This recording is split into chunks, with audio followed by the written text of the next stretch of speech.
JBN will keep you informed. I'm Michelle Jones, and in the news. It is not designed as a revenue measure. The government has no real interest in earning money from bad behavior. It is there as a penalty to prevent bad behavior. So I've taken careful note of this argument being presented that the fines are too high, which is effectively to say that we want lower fines so that we can pay them and continue to breach. The idea of the high fine is to say to you, don't breach. We're not interested in the money. We're interested in your safety. Former People's National Party Senator Delano Franklin has died. Franklin, 63, died at home early this morning. He had been ailing since last August when he was diagnosed with leukemia. Franklin, a former People's National Party senator, had been in and out of hospital since September. Franklin had been admitted in serious condition last September at the University Hospital of the West Indies. An urgent appeal for blood was made for the former senator at the time. An attorney at law, Franklin was one of the founding partners of the law firm Wilson and Franklin. Meanwhile, the People's National Party says it is deeply saddened by the death of a former senator. It says Franklin was a dedicated Fortis man, Kingston College alumnus, indefatigable author, accomplished attorney, and faithful comrade. He was appointed to the Senate in 2002, where he served as Minister of State in the Ministry of Foreign Affairs and Foreign Trade. He also served as a special advisor to former Prime Minister Portia Simpson-Miller and Chief Advisor to former Prime Minister P.J. Patterson. As Minister of State, Franklin established several programs, including the Jamaica Diaspora Conference and the Jamaica Diaspora Foundation.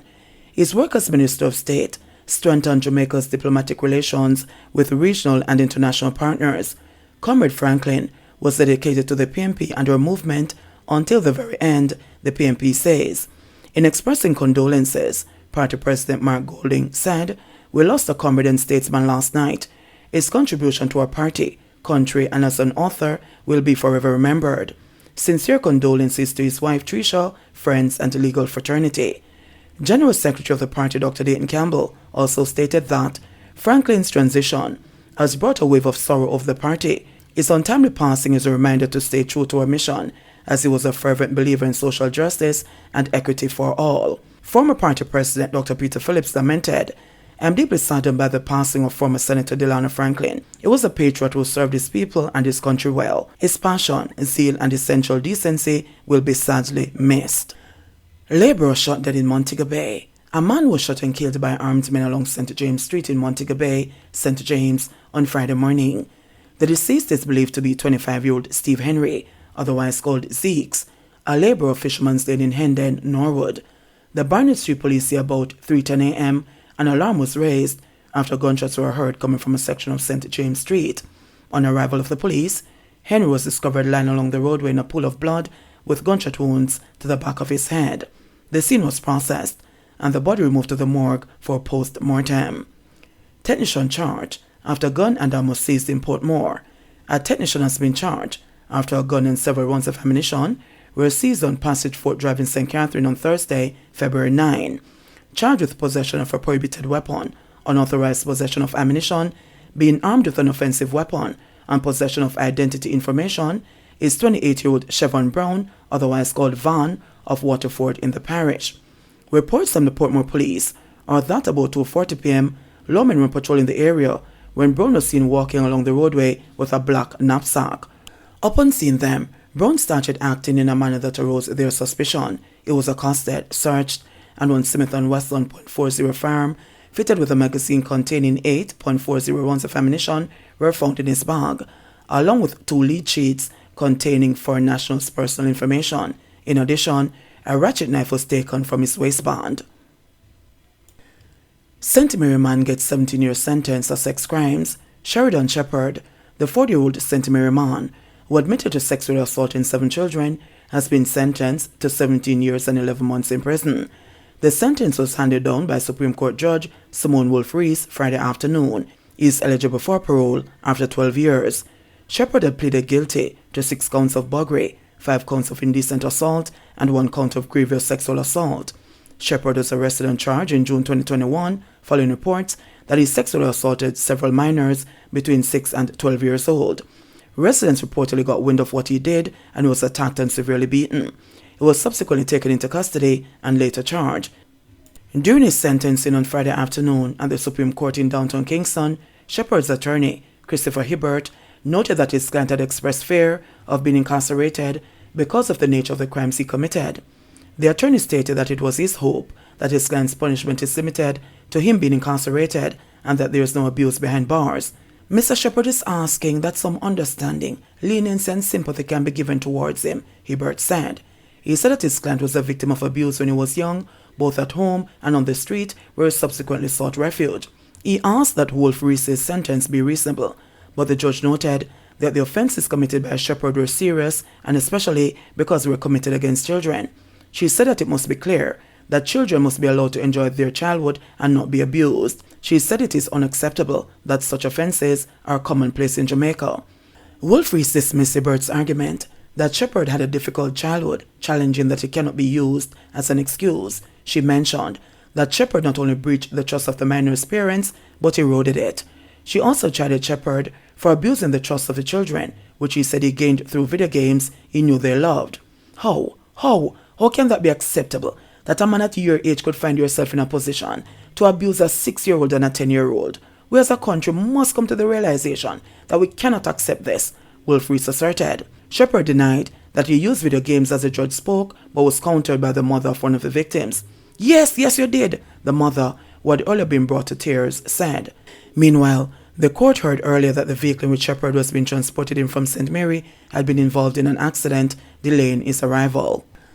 Policeman charged with rape of female motorist remanded. The police constable charged with the alleged abduction and rape of a female motorist in St. Elizabeth last week was remanded when he appeared in the Home Circuit Court today. He is to reappear in court on June 14. Constable Alwyn Hill, 22, was charged with several offences, including grievous sexual assault, corruptly soliciting, simple larceny, and forcible abduction. 3 other cops who were detained in the case have been released. The 4 cops had been taken into custody after a female motorist alleged that she was robbed, sexually assaulted, and threatened by the policemen following a traffic stop. The woman alleges that the police threatened to kill her if she reported the assault. Man listed as wanted, charged for shooting woman. A man who was on February 1 listed as wanted by the Kingston Eastern Police was yesterday charged with wounding with intent and shooting with intent. He is 43-year-old Marlon Stevenson, otherwise called Finger Blocks, of Hippolyte Road, Rockfort, Kingston 2. Stevenson was charged after being accompanied to the police station by his attorney. The charges stemmed from an incident on Eastbourne Road, Kingston 2, on January 17, 2020, in which a woman was shot and injured. It is reported that the woman was standing on the roadway with a group of people when she was attacked and shot by Stevenson. The police say 2 licensed firearm holders challenged Stevenson, who returned fire. He managed to escape injury. The injured woman was taken to hospital, where she was treated and released. Stevenson turned himself into the police after being published on the wanted list. He was charged following an interview. His court date is being arranged. Me didn't come back alive. Sylvester Davidson spent much of Thursday morning searching for his 45-year-old son with much trepidation. He said that Fitzroy Peter Davidson, a cement factory worker, had returned home from work at approximately 9 p.m. on Wednesday and was hanging out by himself at his shop in his yard on Little King Street in Denham Town, Kingston, before he vanished. Fitzroy's common-law wife reported hearing him in conversation with some men who came onto their compound.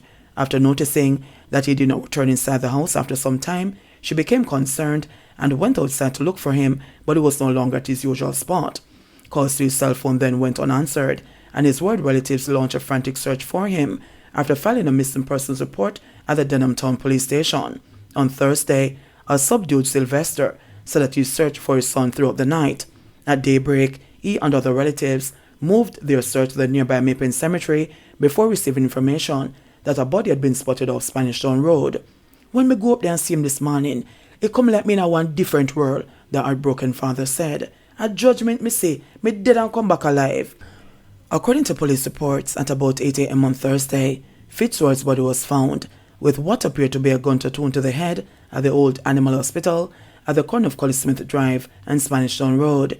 His 76-year-old father said it appears that he was also manhandled. It looked like them drag him, cause I shots him have on, and you can see him leg them bore up on him neck too, he said. It shake me up. It shake me up bad, man. The older Davidson said he shared a close relationship with Fitzroy, the second of his 6 children, who lived in an apartment next door. At night time, me and him and him mother and him. When he come from work, him call me and he say, me come in. And after that, no, me and him mother, they are a reason at night time. And then we set up and watch 10:30 news. And then him say, me I go up here because me have work a morning, instead of their nightly routine. Agatha Davidson said her son lived in the community for more than 18 years and was well known and respected. Me can't eat. It was very nice, friendly and loving. I don't know why them kill Peter. I don't know why them kill my son. Me can't believe say Peter dead, she said as she burst into tears. Fitzroy lives behind 3 children, the youngest being 21 years old. Him love him kids them. As big as them, him do anything for them. Any other night him come in and cook for them, his father said. Farmer gets 2 years for trying to ship ganja. Alton Anderson, the Westmoreland farmer, who tried to ship almost 2 dozen packages containing ganja using the postal services, was on Thursday sentenced to 24 months imprisonment at hard labor. Anderson was charged on a 120-count indictment for breaches of the Dangerous Drugs Act. He pleaded guilty on a previous occasion in the Kingston and St. Andrew Parish Court to 30 counts each for possession of, dealing in, attempting to export ganja, and conspiracy to export ganja. The police say over a 2-year period, Anderson, who is from Revival District, attempted to use Jamaica's postal service to ship 22 packages with ganja worth $1 million to Canada. At his sentencing hearing, Senior Parish Judge Lauren Cole Montague gave him the opportunity to say something before he was carted off to prison. I suspect you know how this is going to go. It's hard for you not to go to prison with 30 counts of possession of ganja, dealing in ganja, attempting to export ganja, and conspiracy to export ganja. And I see that you have 6 previous convictions, the judge indicated. I wish I could send love to my kids and family, the 49-year-old said while standing in the prisoner's dock. On counts 1 to 10 of attempting to export ganja, Anderson was sentenced to 24 months imprisonment at hard labor and fined $120,000 or 8 months imprisonment. On counts 11 to 30 of attempting to export ganja, he was sentenced to 24 months imprisonment at hard labor, as well as a fine of $100,000 or 8 months imprisonment. On each count of possession of ganja, Cole Montague imposed a fine of $15,000 or 6 months imprisonment.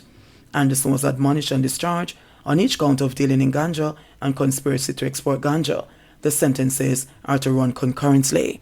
At JBN, we keep you informed. Please remember to subscribe, like, share, leave us a comment and click the notification bell to receive our daily news items.